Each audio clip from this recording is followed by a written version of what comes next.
So hello guys, in this video we are going to see the difference between justify content and align item. So we will see the difference between justify content, align item and align content in this three basically इन तीन चीजों में हम difference देखेंगे। तो सबसे पहले align content देख लेते हैं। जैसा कि मैंने एक कोड लिख दिया, ठीक है। इस कोड में मैंने क्या किया है, एक div नाम का कंटेनर बना दिया है, क्लास div में क्लास नाम का कंटेनर बना दिया है और उसके अंदर मैंने 8 छोटे छोटे div बना दिया, एक बॉक्स, ठीक है। और तो गाइस मैंने इस जो बड़े से div का कंटेनर है, in the big div container I give some CSS property.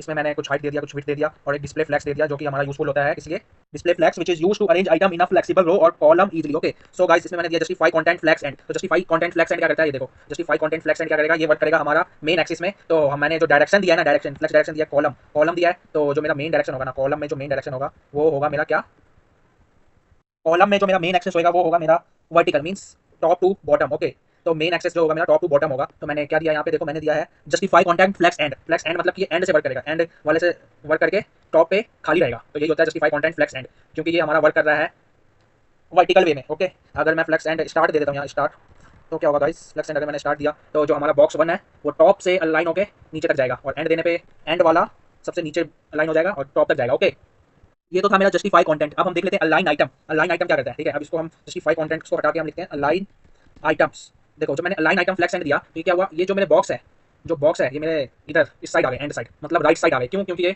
And पे इसलिए आ गया क्योंकि जो हमारा फ्लैक्स आइटम्स होते हैं ना वो क्रॉस एक्सिस पे वर्क करते हैं। किस पे वर्क करते हैं, क्रॉस एक्सिस, ना कि और जो हमारा क्या कहते हैं, जो हमारा जस्टिफाई कंटेंट था वो हमारा वर्क करता था किस पे, मेन एक्सिस पे। लेकिन ये जो है ये हमारा क्रॉस एक्सिस पे वर्क करता है। तो हमारा डायरेक्शन कॉलम है तो फ्लैक्स एंड, तो कॉलम में फ्लैक्स एंड जो होगा क्रॉस एक्सिस में वो हो जाएगा हमारा एंड पॉइंट, मतलब कि राइट हैंड साइड। ओके, और अगर मैं फ्लैक्स एंड के बदले फ्लैक्स स्टार्ट कर दूं तो ये राइट साइड से स्टार्ट पे आ जाएगा। जैसा कि आप देख रहे हैं ये राइट साइड में आ गया यहाँ, जैसा कि देख रहे हैं बॉक्स सब राइट साइड पे आ चुका है। Okay, so this is difference between align content, oh justify content and align items. Now we see align, we have align content. Now let's see align contents. अब हम देखते हैं align content।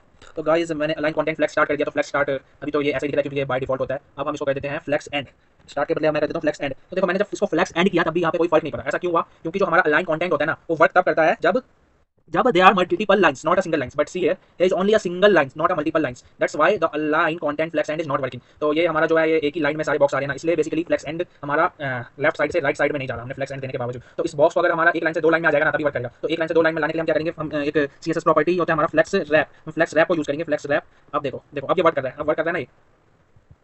अब ये work क्यों कर रहा है, बेसिकली क्योंकि जो हमारा अलाइन कंटेंट होता है ना उसके लिए हमें फ्लेक्स रैप का यूज करना होता है। बिना फ्लेक्स रैप के जो हमारा अलाइन कंटेंट है वो वर्क ही नहीं करेगा, क्योंकि जो हमारा अलाइन कंटेंट होता है ना वो एक लाइन पे जब हमारे बॉक्स होते हैं तब वर्क नहीं करते, मल्टीपल लाइन पे वर्क करते हैं। लेकिन अभी तो एक लाइन पे भी क्यों है, क्योंकि जो हमारा हाइट है वो कम है। अब मान लो मैं हाइट दे देता हूँ 200 पिक्सल। तो गाइस देखो अब जो हमारा बॉक्स है वो दो लाइन में आ गया ना, तो इसलिए अब ये बेसिकली वर्क कर रहा है। तो गाइस आई होप आप समझ रहे होंगे difference between align content and align items and justify contents.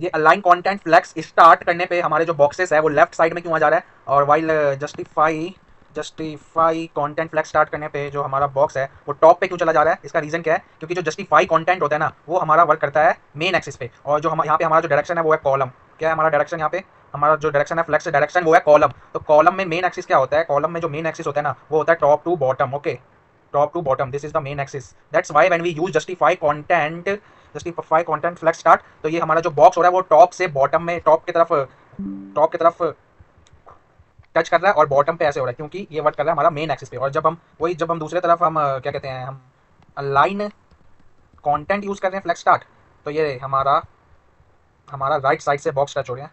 जब हम एंड कर रहे हैं तो हमारा ये लेफ्ट साइड चले जा रहा है, क्योंकि क्रॉस एक्सिस पे वर्क करता है। ठीक है, जो मेन एक्सिस होता है हमारा अगर कॉलम हो तो टॉप टू बॉटम जाता है, टॉप टू बॉटम। ठीक है, top to bottom main axis, top to bottom. और जो क्रॉस एक्सिस होता है वो होता है हमारा this way, this way, this way, this way, this is left to right. Okay, so I hope आपको समझ आया होगा।